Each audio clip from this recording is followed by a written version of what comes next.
Magandang araw mga idol. Tara, magluto tayo ngayon ng papaya. Ginataang papaya. Ito. Mas nahiwa ko na yan mga idol. At itong mga sangkap natin. Ayan. Bawang, sibuyas, luya, at saka yung sili natin. Yan ang kasama ng ating papaya. Yung pusit. Ayan. Okay. Tara mga idol, mag-gisa na tayo ng ating bawang sa sibuyas. Ayan. Ganito yung kuwari natin. Lagyan natin ng olive oil.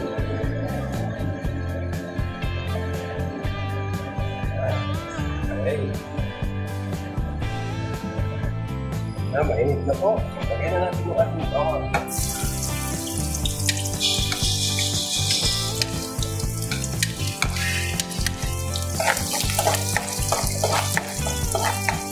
Pagkasindang natin yung aroma ng bawang.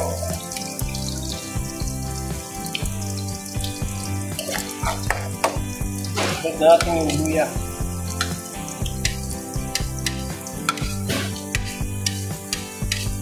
Saka yung sili.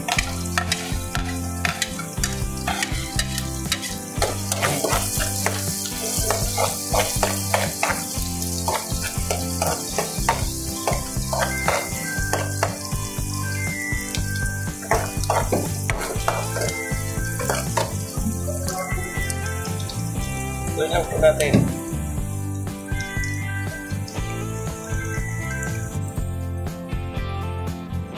Dahil medyo makagas na yung aroma. Okay, nagyan natin yung sili.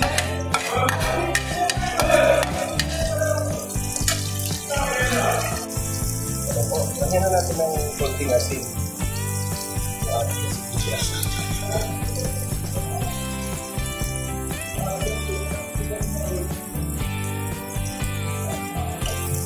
Ano muna yun? Mamayan natin lagyan ng mata.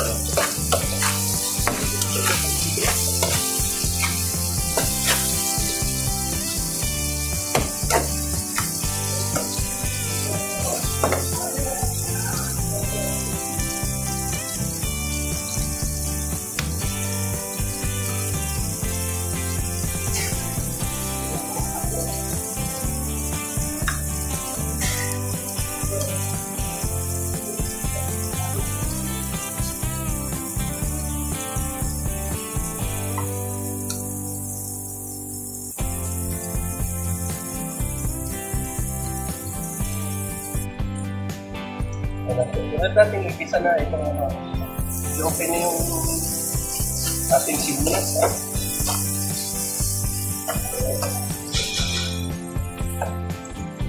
Lagyan na natin yung ating pusit.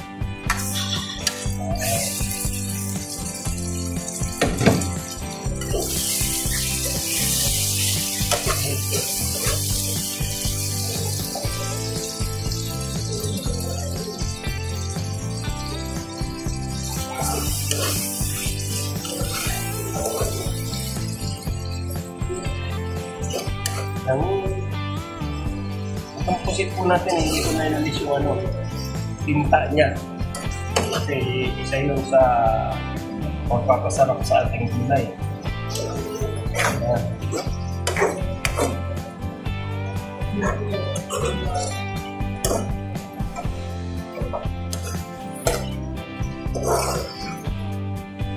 Pagbilang po natin ng konting oras to. Tapos tatanggalin natin para hindi siya mag-overcook. Iwa-iwa ko pala po yung ating pusit.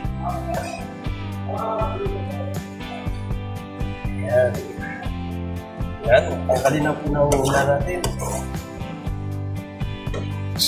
Tanggalin natin yung ating pusit para hindi siya mag-overcook.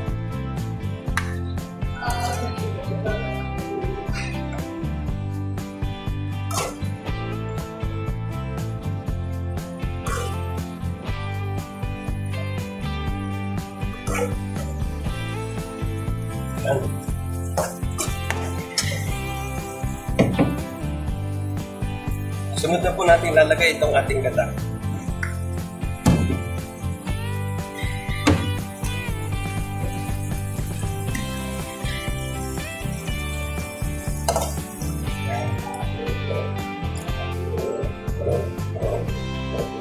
Haluin muna po natin.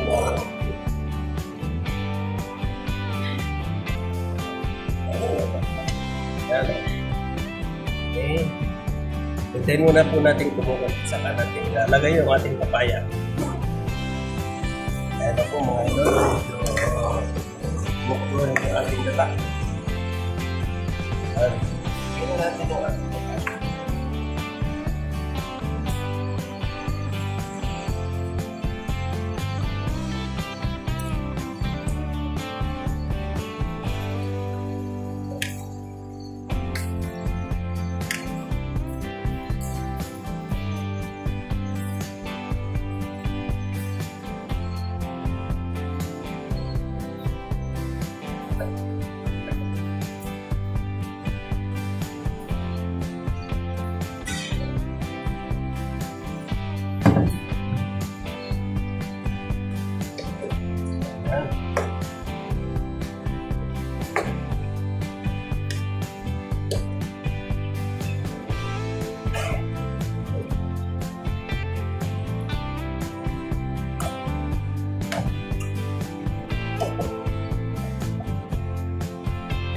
Yan lang po natin kukulong.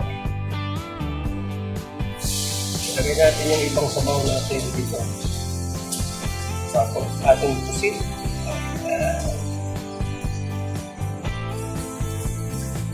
Okay.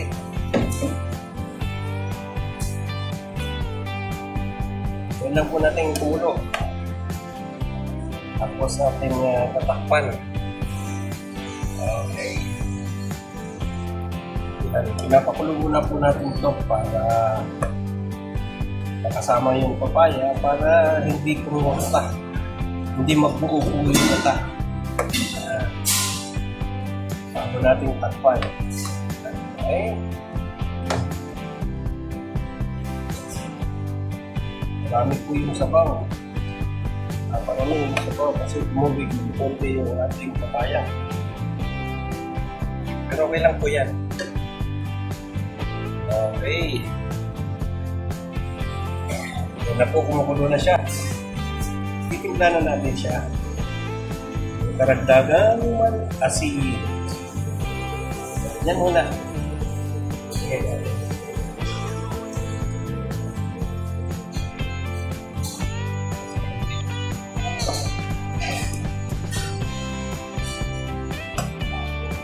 Baka mapalat naman tama lang na asin.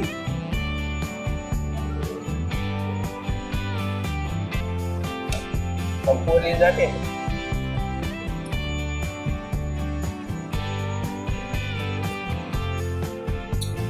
Yun, okay na po. Okay na yung balat niya. Lagyan natin ng Ajinomoto na lang yung ating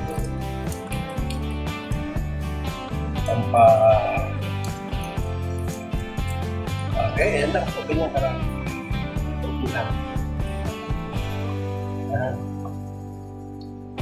Okay. Yan, hayaan na lang po natin na ganyan. Maiga. Para maiga yung ating sabaw ng gata. Okay, hintay lang po natin maluto. Saka na po lalagay yung ating pusit. Ayan na po mga idol. Medyo iga na yung ating sabaw. Ito na rin yung ating papaya. Ito na yung ating papaya. Ilagay na natin yung ating ginisang pusit. Final na pagluluto. Okay. Yan.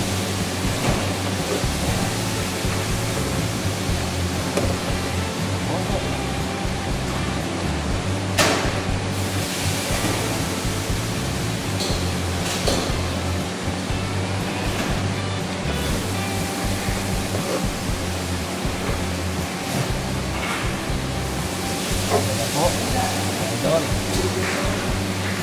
ating ginataang papaya na may pusit.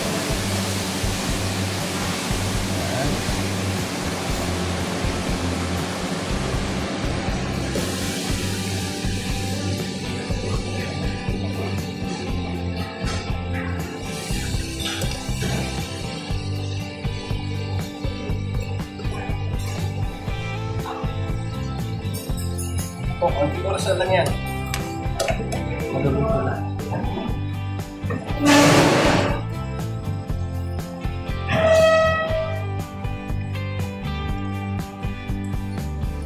Yan na po. Okay na yan. Ating papaya. At gusto na rin yung ating pusit.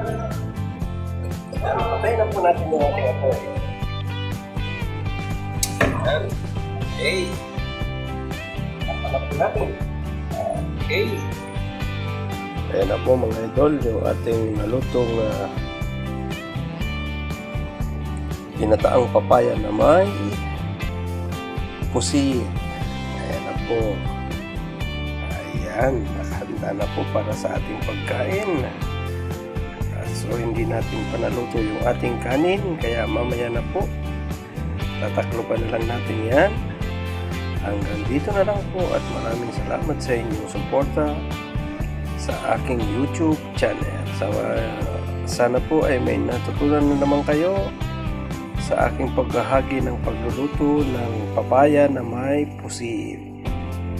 Bye-bye! God bless!